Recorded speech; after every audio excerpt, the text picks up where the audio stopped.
Nagsuot ako ng ordinaryong cap. Tinanong nila ako, wala daw ba akong Triskelion cap?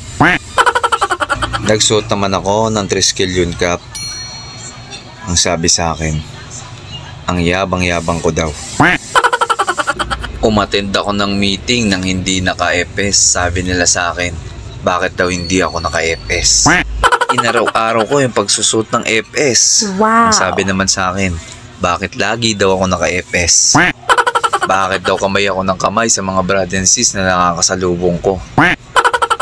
So tinigilan ko muna yung pagkamay-kamay ko sa kanila. Tinanong nila ako, bakit daw hindi ako kumakamay? Yo mga tol, brad and sis, laki nga po pala.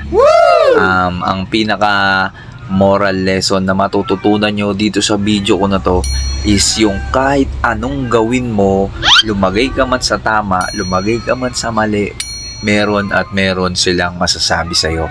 Kaya ang payo ko lang sa'yo, tol, brad and sis, huwag mong intindihin yung mga sinasabi nila sa'yo. Ituloy mo lang kung ano sa tingin mo yung makapagpapasaya sa'yo. Ituloy mo lang.